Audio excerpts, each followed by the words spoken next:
প্রতিদিন সকালবেলা উঠেই আমি চলে যাই ব্যালকনিতে, কারণ ওয়েদার রিপোর্টটা দেখতে যাই। কোনো দিন রোদ থাকে তো কোনো দিন বৃষ্টি। এখন যেহেতু শ্রাবণ চলছে, শ্রাবণে তো বেশিরভাগই বৃষ্টিটাই দেখা যাচ্ছে, আর রাতে বৃষ্টি হলে না খুব একটা টের পাই না। শুভ সকাল বন্ধুরা, তোমরা কেমন আছো? আশা করি নিশ্চয়ই ভালো।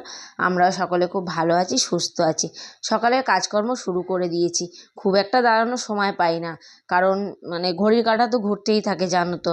তো প্রথমেই দুয়ারে জল দিয়ে নিলাম, কারণ মাকেও ছোটো থেকে দেখে এসেছি ঘুম থেকে উঠেই দুয়ারে আগে জল দেয়, সেটাই করে নিই। তারপরে বিছনাটা গুছাতে চলে আসলাম। বিছনা গুছানো থাকলে দেখবা মনে হয় ঘরবাড়িটা পুরো একদম পরিষ্কার রয়েছে, এই আর কি। কারণ বিছনাটা এলোমেলো থাকলে না ঘরটা পুরো একদম হুড়ানো লাগে। আর বিছনায় দেখো এখন যেহেতু একটু বৃষ্টি ওয়েদার, ঠান্ডা ঠান্ডা লাগে রাত্রিবেলা কিন্তু পাখা চালালে।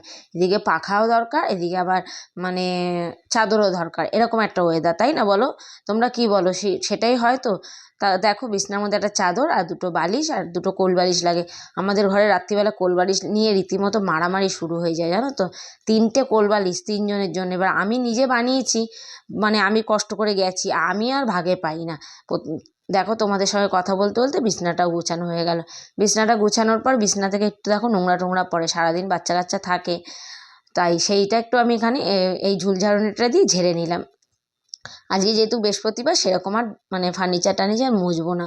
আর সোফাটার মধ্যে সবসময় পাটা তুলে বসে, সোফাটাও পিছনটা একটু ঝেড়ে নিলাম আর সামনেটা তুলে একটু ঝেড়ে নিলাম। কারণ সারাদিনই মোটামুটি সোফাটাতেও থাকে আর ঠাকুর ঘরেও মোটামুটি ওরা থাকে। আর জানোই তো বাচ্চা কাচ্চা খাবার দাওয়া সবই এখন বিছনায় করে, ওদের যতই বলি একটু মাটিতে বসে কর, ওরা করবে না, সেই আর কি। তারপরে ঘরটা ঝাড় দিয়ে নিলাম। সকালবেলা হুটোপাটি থাকে বলে যেইটুক পারি সেইটুকুই করি, মানে খুব একটা যে কাজ করে ফেলি সকালবেলা তা না, পরে আবার করি। কারণ প্রদীপে বেরোনো থাকে, মেয়েদের স্কুল থাকে, যেহেতু মেয়ের যেহেতু এক্সাম আছে ছোটো মেয়ের, ওই যে কারণ স্কুলে যাচ্ছে না। আর বড় মেয়েরও এক্সাম, কলেজে আর যাচ্ছে না, তাও একটা ব্যস্ততা থাকেই, তাই না বলো? বোতলগুলো দেখলাম খালি রয়েছে, স্নান করতে যাওয়ার আগে বোতলগুলোও ভরে নিলাম। আর আমার একটা এমন অভ্যাস না মানে সকালে স্নান করার, সকাল 10টা পর্যন্ত আমার মানে কাজকর্ম টুকটাক যেটুক করব, 9:30 পৌনে 10টা বেজে গেলেই মনে হয় আমি স্নান করে নিই। আর দেখো রান্নার টেবিলটা হচ্ছে যতই পরিষ্কার থাকুক, রাত্রিবেলা টিকটিকি মশা বলছি, সরি, টিকটিকি, তারপরে আরশোলা, এরা কোথায় থাকবে? ঘরেই তো থাকে, তাই না বলো? একটু মুছে নিলাম একটা মানে ওয়াইপ ভিজিয়ে, তারপর স্নান করে নিলাম সঙ্গে সঙ্গে। কারণ স্নানটা যতক্ষণ না করি না আমার আর মানে শান্তি লাগে না। জানি না কার কীরকম হয়, আমি কাজকর্ম সারার পর প্রচুর ঘামি আমি, জানো তো। তারপর প্রদীপ চা করে নিয়েছিল, চাটাও খেয়ে নিলাম। আমি ভাবছিলাম পুজোটা দিয়ে চা খাবো, তা যেহেতু কাজে বৃহস্পতিবার অনেকটা টাইম লাগবে, সেই জন্য চাটা খেয়ে তারপরে পুজো দিতে বসলাম। তোমরা কিন্তু বন্ধুরা ভেবো না যে পুজো দেওয়ার আগে কেন চা খেলাম, মনের ভক্তিটাই সব কিছু, তাই না বলো? বৃহস্পতিবারে যা যা আমি যেটুক নিয়ম সেরকম কিছুই জানি না, যেটুক জানি মাকে দেখে শিখেছি, সেইভাবে ঘরটার পেতে আমি পুজো দিই। আর আমার জানো তো আমের পল্লব এরকমই দিতে ভালো লাগে, মানে এই গাছের আমের পল্লবটা আমার খুব একটা ভালো লাগে না, তাই জন্য আমি এইটা দিই। তারপর টিফিন করার আগে ভাবলাম দেখি কি বাজার নিয়ে এসছে, বাজারটা এখন ঢালবো না, একটু দেখেই রাখলাম। আর মাছটা বেসিনে রেখে দিলাম। তারপর চলে আসলাম টিফিন করতে। টিফিন হচ্ছে কিছু না, মানে সেরকম তামঝাম কিছু করিনি। করেছে হচ্ছে পাউরুটি সেঁকে দিয়েছে, প্রদীপ আজ আমের চিনি এসেছিলো। রোজ রোজ রুটি পরোটা এরকম ভালো লাগে না। আর প্রদীপকে প্যাক করে দিলাম, ও নিয়ে চলে গেল। আর ছোটো মেয়ের যেহেতু এক্সাম চলছে, ও পড়াশুনো করছে। আর দেখো না চুলটা এলোমেলো রয়েছে, তো ক্যামেরার সামনে আসবে না। আমি যত ক্যামেরাটার সামনে নিচ্ছি ততই পিছিয়ে যাচ্ছে। এগুলো হচ্ছে স্নান টান মানে করার পরে, টিফিন করার পরে এই কাজগুলো থাকেই, পড়েই থাকে সারাদিনই। দেখো যারা ঘরে থাকে তাদের সারাদিনই টুকটাক কাজ লেগেই থাকে।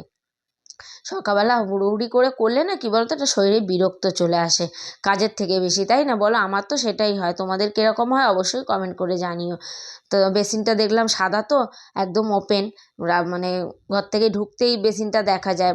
পরিষ্কার না রাখলে ভালো লাগে না। বেসিনটা ধোয়ার পরে একটু মুছে দিলাম, কারণ কি বলো তো, জলের ছিটাটা না একটু থেকে যায়, দাগ পড়ে যায়। আর যেহেতু ওই তাওয়ালটা বের করে দিলাম কাচবো, তাই সেই জন্য ওই তাওয়ালটা দিয়ে মুছে আবার একটা নতুন তাওয়াল দিয়ে একটু হ্যান্ড ওয়াশ রেখে দিলাম। বেশি কিছু রাখি না, একটা হ্যান্ড ওয়াশই রাখি। আর দেখো আমার কিন্তু বেসিন কিন্তু মেজে নিয়ে তারপরে আমি কিন্তু সবজি টবজি ধুই। আমি অপরিষ্কার করে একদমই কাজ করি না, আমার পছন্দ হয় না, এই আর কি। আর সবজিটা আমি খুব যত্ন করে রাখি, যেহেতু এখন বর্ষাকাল, সবজিটা ধুয়ে শুকিয়ে তারপরে আমি ডাব্বা করে রেখে দিই। আর সবজি ধোয়ার পরেই মাছটা ধুলাম, কারণ সবজি ধোয়ার আগে মাছটা ধুলে কী হয়, সবজির মধ্যে মাছের গন্ধটা থাকবে। এখন কিন্তু রান্না করব না, মাছে নুন হলুদ মাখিয়ে রেখে দিলাম। এখন তো সবগুলো রেখে দিলাম নুন হলুদ মাখিয়ে, দেখি সবগুলো করতেও পারি আবার নাও করতে পারি না, তবে করে ফেলেছিলাম জানো তো। মাছগুলো ছোট ছোট ছিল সাইজে, ওই জন্য ভাবলাম করে ফেলি।